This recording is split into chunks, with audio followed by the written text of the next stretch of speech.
Can you say cool? Cool. Let's start. We're going to continue in our series called Brainwashed. Can you say brainwashed? Can you say this guy's having us talk a lot? I know, I'm sorry, but we're going to get through this tonight. I'm really excited because this is week 3, and the first 2 weeks, at least for me, have been very helpful. Have they been helpful for you at all? We talked about what was the first week? A what mentality? A victim mentality. And then what was last week? What did we talk about? A scarcity mentality. So 2 weeks ago, a victim mentality. Last week, a scarcity mentality. A victim mentality meaning we just push our problems onto everybody else when we should take responsibilities for our thoughts and actions. Because the most important thoughts you have are the ones you say to yourself. And then last week, we talked about a scarcity mentality. But the reality is, our God is the God of unlimited supply. So we can celebrate when other people, other friends, or enemies get a blessing from God. Why? Because that God is the God of unlimited supply. So, by a show of hands, how many of you guys enjoy Radiant Youth? Wow, and some of you, your hands are down. I'm sorry. I hope that you enjoyed tonight. If it's your first time at Radiant Youth, can you raise your hand? First time at Radiant Youth, let me see it. Yeah, right. Yeah. Come on, guys. Come on. If it's your first time tonight, I don't do this very often. If there's a t-shirt up there, we got our merch station. If there's a t-shirt up there, it's your size. Go ahead and grab it for free. I'm glad you came tonight. Okay, brainwashed. All of us have unhealthy thoughts that we think about on a daily basis, and we need to address them. Why? Because our brains need to be washed by His Word. Because if not, I think Isaac told us 2 weeks ago, the stat that we shared, right? That how many of our thoughts are repetitive? A large majority of our thoughts are repetitive. And even a higher percentage of our thoughts are negative. So if we're constantly thinking about negative things every day, no wonder why we act on those negative things. Let me say it a little more clear. You act on what you believe in. Okay? And that's the first thing we're going to write down tonight. You act on what you can put that up there. You act on what you believe in. I wanted to condense the last 2 weeks' starting phrase. If you believe that you're an athlete, how many athletes in the room? Come on. On the count of 3, you're going to shout out your favorite sport you like to play. 1, 2, 3. Love it. That was great. If you believe that you're an athlete, I'm guessing you probably practice a lot. Maybe you're in the gym a lot, and you like to go over different drills a lot as a team or individually. If you're a musician, how many musicians are there? Yeah, you play an instrument. Maybe you sing. If you're a musician, or you believe you're a musician, you probably practice a lot. You spend a lot of time on it, on perfecting your craft, right? Everybody listen up. If you believe that you're good at something, you're going to spend time doing what you believe that's important to you, or that something that you think that you are, you're going to spend time doing the activity that you believe about yourself. Does that make sense? Let's take it a step further. If you believe that God, the one that we worship tonight, hates you, shames you, doesn't care about you at all, and just judges you, my guess is you don't worship Him, you don't like Him, you don't care about Him. Because what you believe about God especially determines how you view Him, how you act on Him, or don't act on Him. Does that make sense? So Paul says in Romans 12 that we shouldn't conform to the pattern of this world, but be what? Transformed by the renewing of your mind. That true life transformation starts with your mind and renewing it, changing it. In fact, the word repent literally means, in the original language, to change your mind. That when we repent, we not only turn from what we're doing, we change our mind, and we allow God to renew our mind to make it, to align it with His Word. Does that make sense? No? Thank you. Wow. Okay. Now, tonight, do you want to know what we're talking about? Okay. Tonight, we're talking about an isolation mentality. Fellas, listen up real quick. An isolation mentality. I want you to write that down. Hope you're taking notes. Because note takers are what? History makers. That's what I'm talking about. The shortest pencil is better than the longest memory thought. Yeah. You know it. Because you can remember, and actually, and you can read about it, you writing something on paper, or you actually writing something on your phone, you're so much more likely to remember it rather than just thinking it, I'll just think about it later, and not writing it down. Now, an isolation mentality. Here's what's huge. The first problem in human history that God addressed was isolation. Woo, man. The first problem in human history that God addressed was isolation, and that was with Adam and Eve. So you guys read last week about the serpent, which I always wondered if the serpent was he a legit snake, or did he have legs like a lizard, and was he crawling around? And some of you guys are wondering, were they talking to each other? Did the snake actually talk, or was it like a mental game? Like, was it the telepathy? You know what I'm saying? Some of these thoughts that go through my mind. I'm curious. Anyways, before that happens, does anyone know the 7 days of creation, what God created on what days? Does anyone know that? Those who are in kids' church, hopefully should know that. Boom, light. What are some other things that God created in the beginning? In Genesis that we read. What? Land, animals, okay. Heavens and the earth, yeah. Water, that's right, yeah, lots of it. Okay, reel it back in. If you read, you can read this later. In Genesis, when you read God's creation account, he creates something and then he says it's what? What does he use? He uses the word good. He creates something and then he says it's good. So he created all those things and then he said it's good. But then he created humanity and then he said, hold up, wait a second. Everything is good, but it isn't good that man be alone. That's why Eve was created. Isolation was the first problem in human history, and it's still a huge problem today. An isolation mentality, watch this. This is the mentality that says, I'm good on my own. I'm good on my own. I don't need anybody else. I'm good doing what I'm doing. I don't need any help. I'm good. And this is incorrect. Why?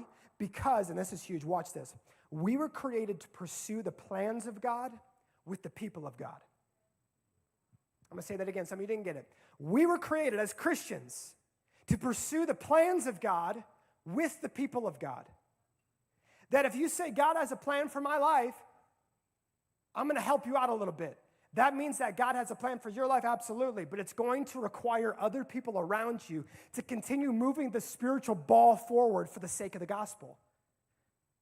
God doesn't just use one individual person, not connected to anybody, to move the spiritual ball, or if you will, to move the gospel forward. He uses people with you to impact more than maybe you could ask, think, or imagine. So, the past 2 weeks, you heard me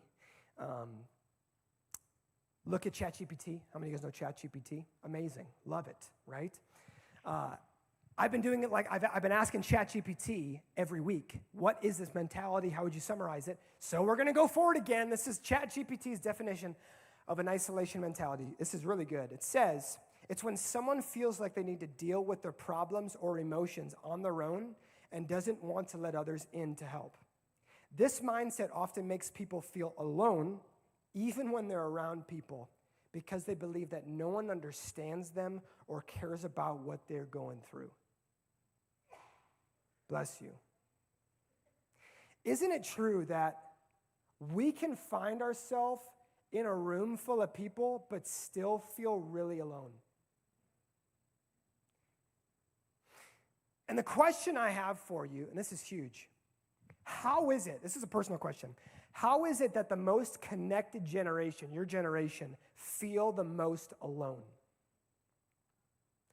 Gen Alpha, which is more of your generation, and Gen Z, is the most connected generation, but yet the most isolated generation, the most depressed and anxious generation we've had in history. Research shows that while social media and technology have increased our ability to communicate, that loneliness and isolation have also risen with it.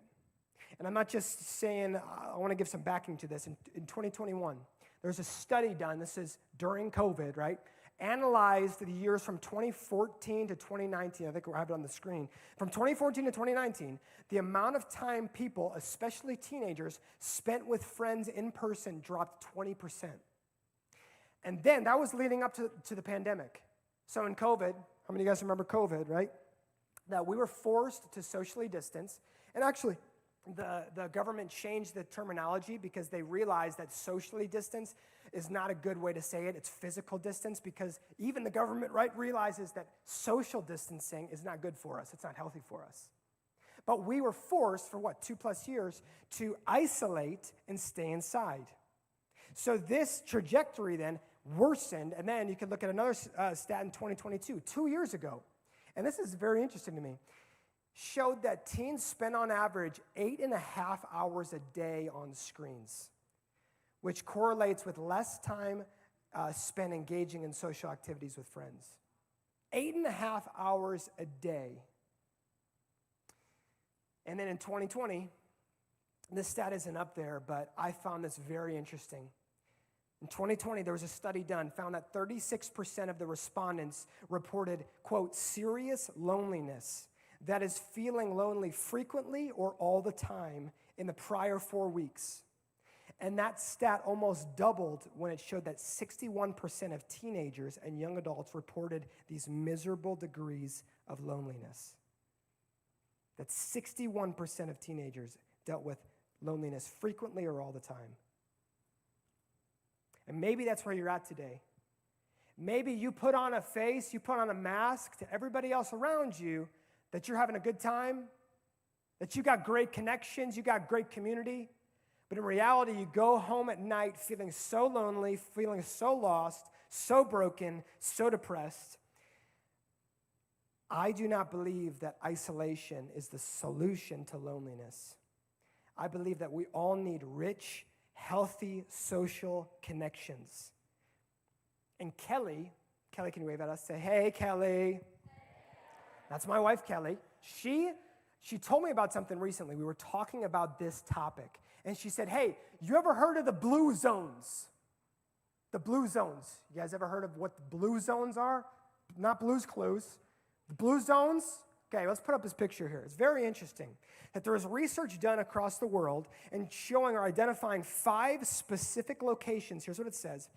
These specific regions in the world where people are claimed to have exceptionally long lives beyond the age of 80 due to a healthy lifestyle combining, watch this, physical activity, low stress, and rich social interactions. Interesting. See, research, science, you can do all the research. I mean, I had to be very nitpicky on the specific things to include out of all the research that suggests that isolation is not good for us. And I don't have time to get in the difference between isolation versus solitude. Solitude is intentional time away from people, and I'd say with God. But isolation is unintentionally harming yourself because the enemy loves that you're alone. Loves when you're alone. Because we make some of the stupidest decisions when we're alone. And we can learn about the pattern of isolation from Scripture. I don't have a set passage, a long passage, but I want to show you different individuals in the Old Testament that ran to isolation for different reasons. I'm going to put it up here. You're welcome to, you can take a screenshot or a picture of this, and you can read about it later, but I want to tell you about 4 people. Remember first, Elijah, 1 Kings 19. Elijah had this amazing encounter with God and victory over some Baal worshipers. They literally were like, well, Elijah's like, hey guys, you guys go first. Show me if your God's real and see what happens. And they were doing, nothing was going on. And then Elijah's like, well, hey, watch this. I'm going to pour water over this little fire pit here, and God's going to light it up. And it was crazy. And they're all like, what? That's the Tony translation. When I thought about this, though, I kind of thought about, like, how could you guys picture this?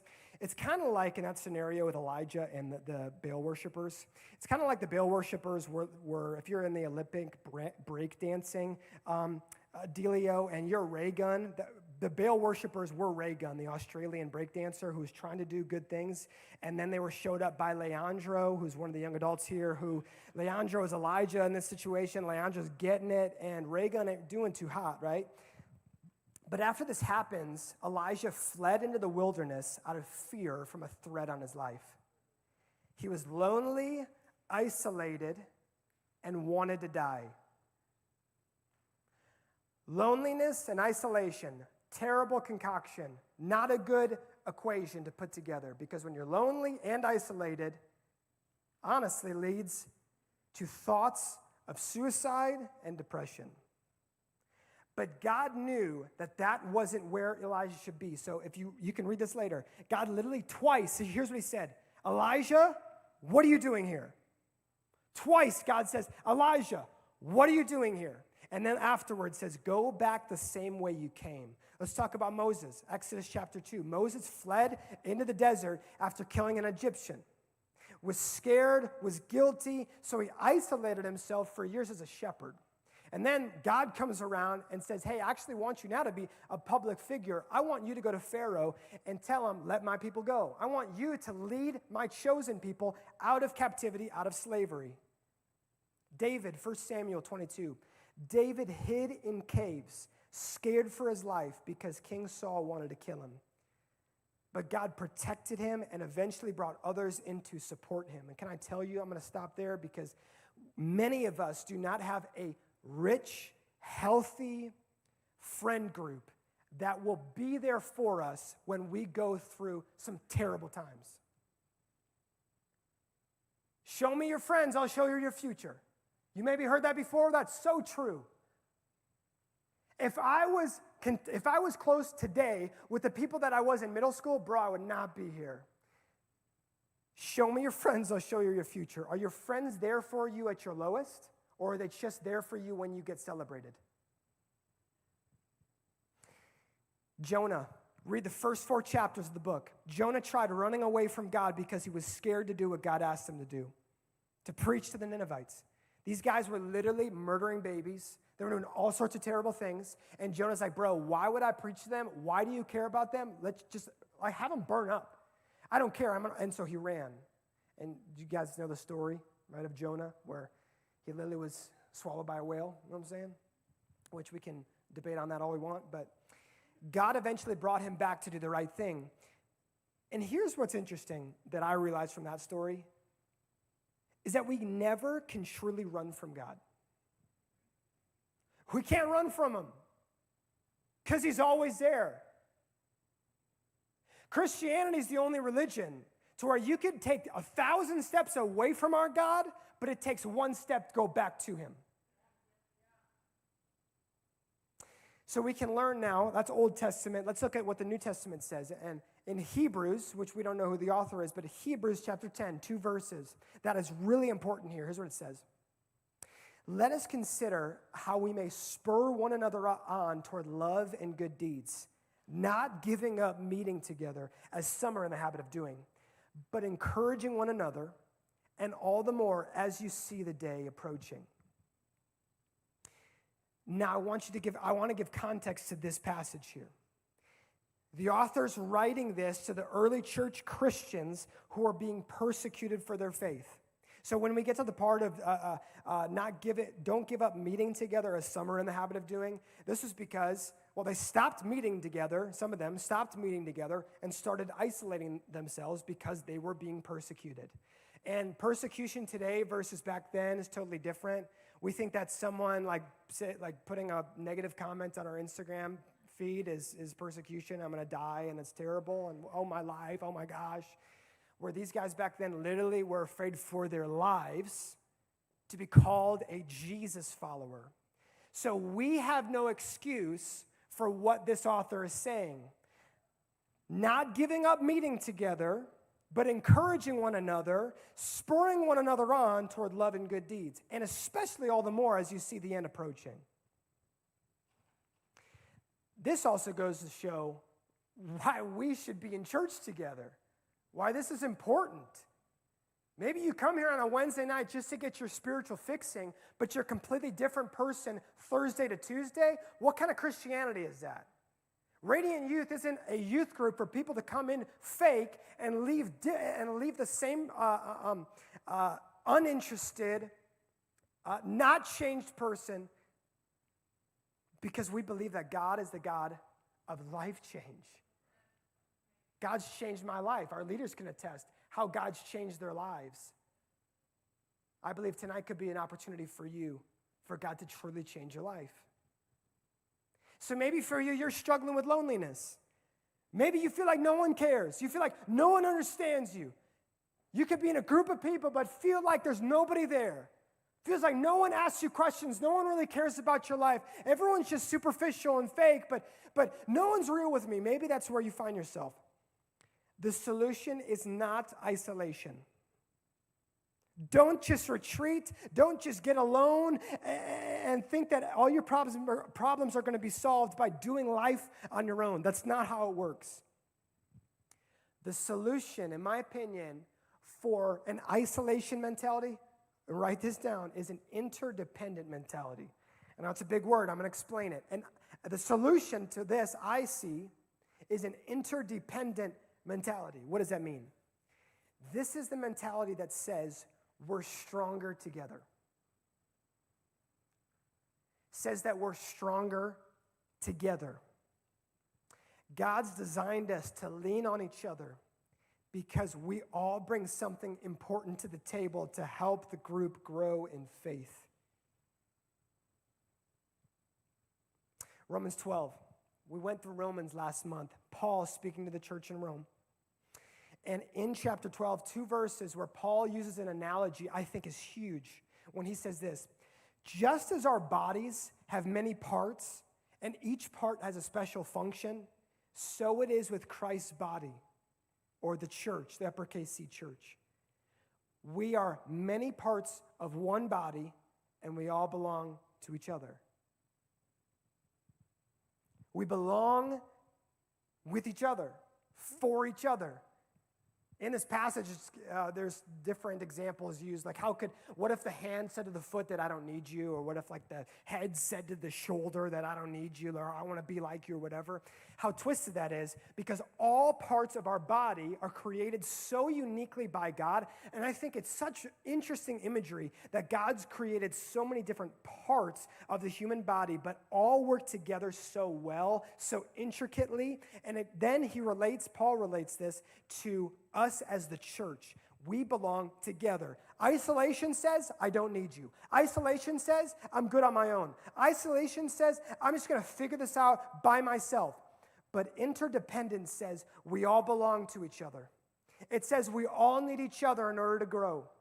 It says, I can't live my life on my own. I need community. I need healthy people around me to help continue. Spur me on toward love and good deeds. Who are you hanging out with? Seriously, who are you consistently spending time with? And for some, you're like, bro, I ain't get influenced by people. I'm the influencer. You can't control me, bro. I'm influencing them. It's so interesting. Kelly, can you come up here real quick?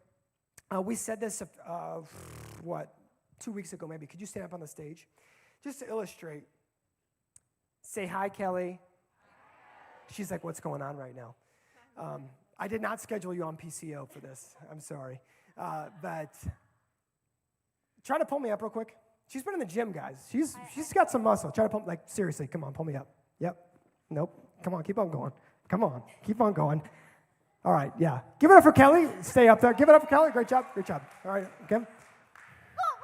How much easier is it for me to pull her down than for her to pull me up? Thank you, Kelly. Oh. Get a big guy up here. Okay. All right. You're going to try to get me down, for real. Oh, am I going up? Okay. Yeah, okay, that's good. Oh, give it up for Kelly. Give it up for Kelly. That was good. That was good. But it goes to show the reality. It's so much easier for people around us to pull us down to their level than for us to somehow pull up groups of people to our level spiritually.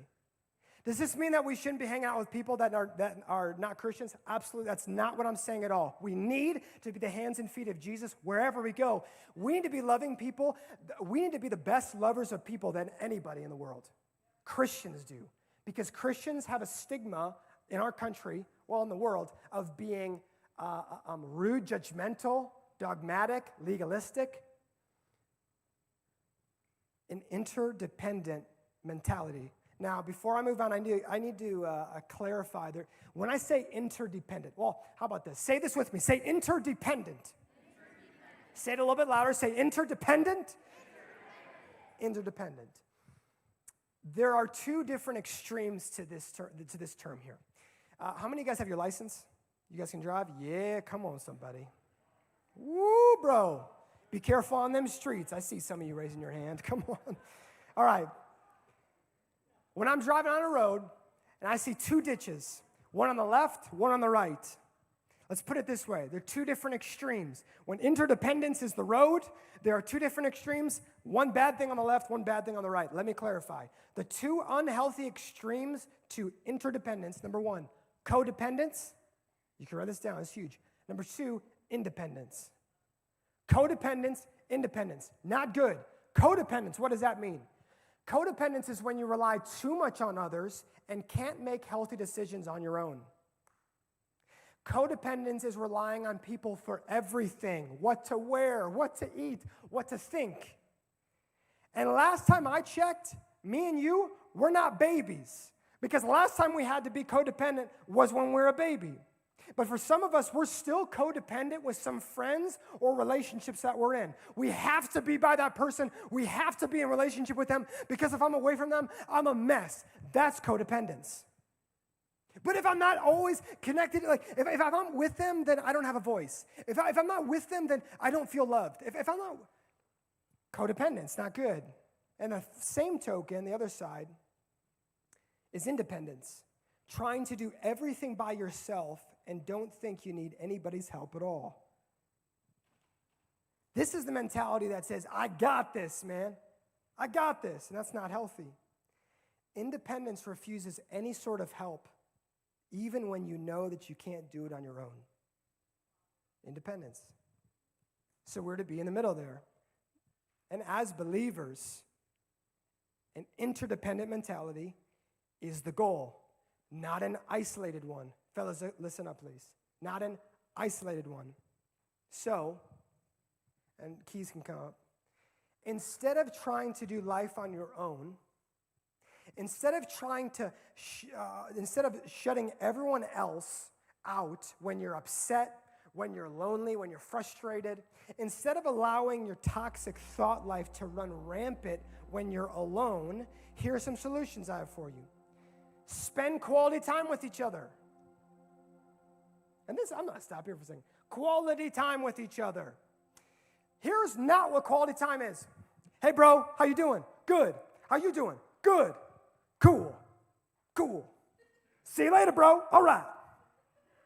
That conversation changed no one's life. But we all do it every day. Well, what do you mean? I know that he's doing good. He would tell me different if he wasn't good. That's a lie. How often do we say we're good, we're fine, when we're not good or fine? Quality time with each other. Maybe in our friendships, we should challenge each other more. That's exactly what the author of Hebrews said. To spur each other on toward what? Love and good deeds. Not hatred and superficialness. Maybe we need to start speaking life into each other more often. Hey, I see this in you. I'm so proud of you. I'm so grateful to have you in my life. I don't know where I'd be without you. For some of you, you have friends in the room. You've never said that, but that is true. You wouldn't be where you're at without them. That's the stuff. I mean, I got people in my life that I thank daily for the impact that they've had in my life. I got a call from a guy named Adrian Shelby yesterday. And this is Jack Rader will remember this. We were in our staff chapel, and one of the questions that we asked was like, what's something that you're like disappointed about right now or whatever? And my answer was like, I didn't get reached out to very much. I haven't gotten by my friends. I haven't been reached out very recently by my friends, and it's just kind of discouraging. And I think it was so funny that God heard that, because that afternoon, I got 3 calls from 3 different friends, all wanted to just talk to me and just be good friends. Adrian is a guy I went to college with. Adrian is a guy who sat with me when I've cried in front of him, when I've laughed in front of him, when I've gone through ups and downs. He's been there because he's a good friend. Do you have friends like that? Honestly, do you? Or is the only thing you talk about sports? Is that as deep as it goes?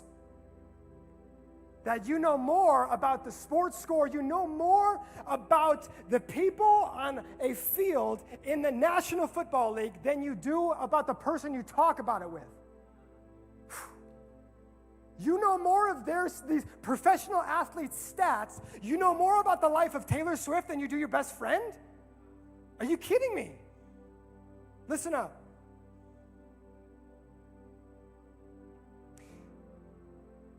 When you know, here's another solution. When you know that someone's hurting, go to them. When you see someone being left out, include them. When you feel like running from God, I challenge you. See what happens when you try running to Him instead. Here's the question, and then we're going to close. I have an opportunity for you to respond. My question is, how can you incorporate this mindset into your life? How does this apply to you? I can't answer that. I can just give some examples. I can't answer it for you, though.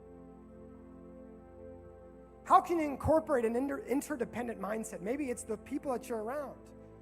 Welcoming people in, are you going to them? If you want your friends to be vulnerable with you, you need to be the first person vulnerable with them. Because vulnerability produces vulnerability. That's a big word, all to mean, hey, this is what I'm actually going through right now. I haven't told anyone about it. These are the mistakes that I made recently, the regrets that I have, I feel terrible about. I feel shame from. This is where in life I feel the most lonely. Whatever. This past summer was tough for Kelly and I. It was challenging. There were lots of things we learned from this past summer, and just different people things, and friendship things. And there was an unfortunate situation that happened with a young adult. That was a guy I was close with, or was closer with at a certain point. But something just terrible happened in his life. Talk about betrayal.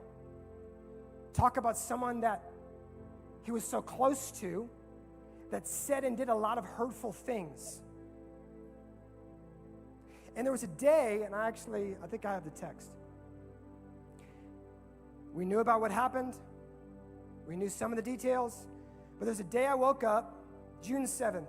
I got a text from this individual with 2 other people saying, would any of you be available to talk, call, meet in person or anything?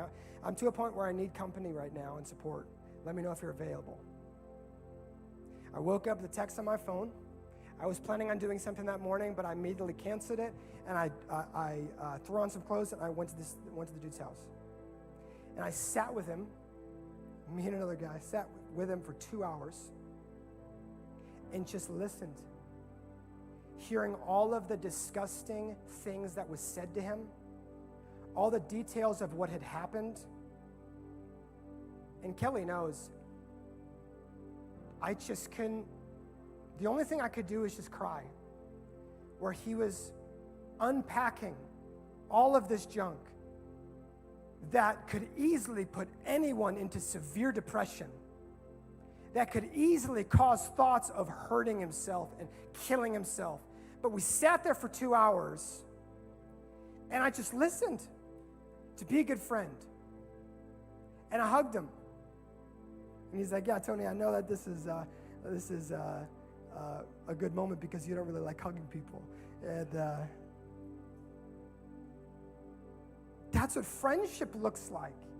Do you have people in your life that you can do that with? Do you have, not just a boyfriend or girlfriend, do you have friends around you that are the same belief, the same course of life as you, that you can go to when you're struggling. Here's what we're going to do tonight, because maybe for you, you resonate with this. You feel isolated. You feel alone. And the people next to you wouldn't even know about it. That's what pains me. For some of you, you're sitting next to really good friends, and they don't know a thing about the thought life that you have when you leave here. The things that keep replaying in your mind.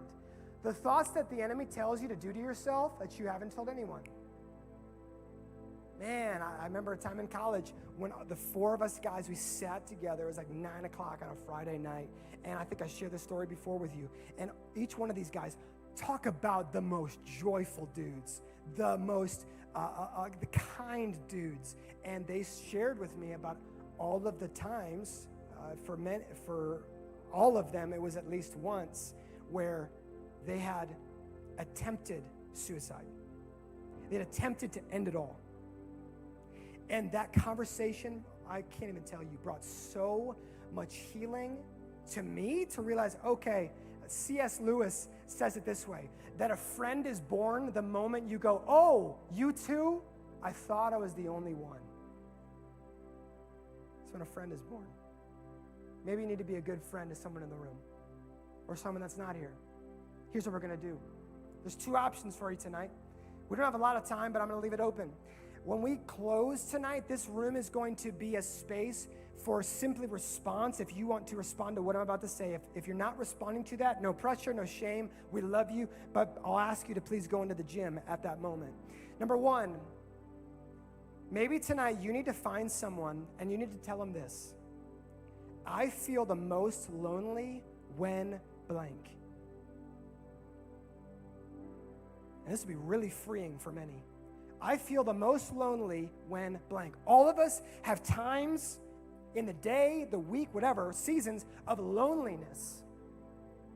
And maybe tonight, what you need to do is find that person you say you're close with and tell them, hey, here's when I'm lonely. Here's when I feel like no one cares about me.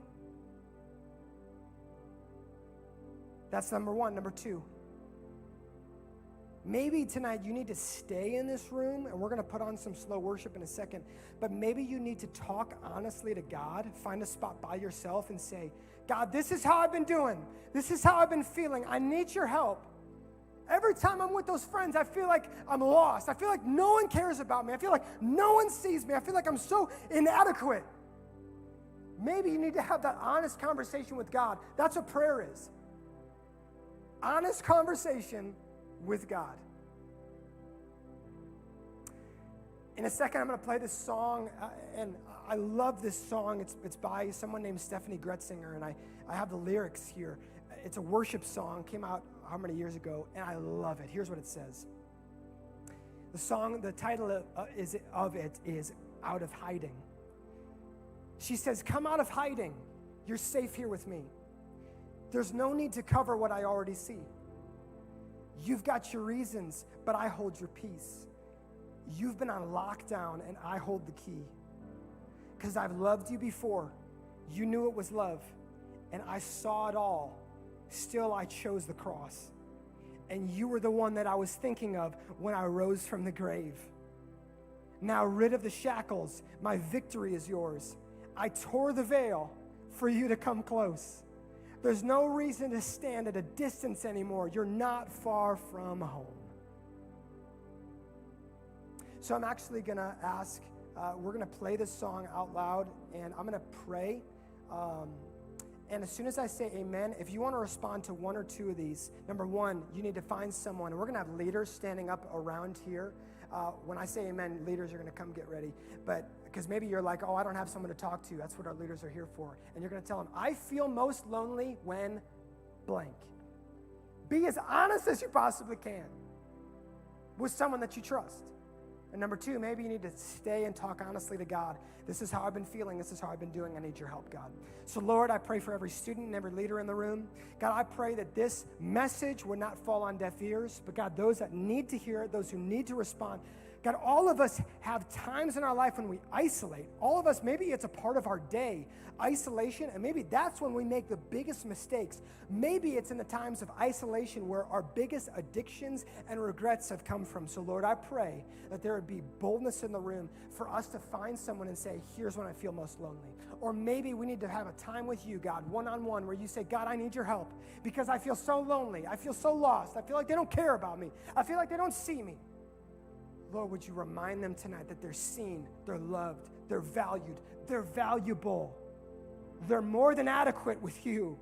Because, Lord, you put your super onto our natural, and you do supernatural things through us. In Jesus' name, amen. We're going to play this song. If you come out of hiding, you're safe here with me.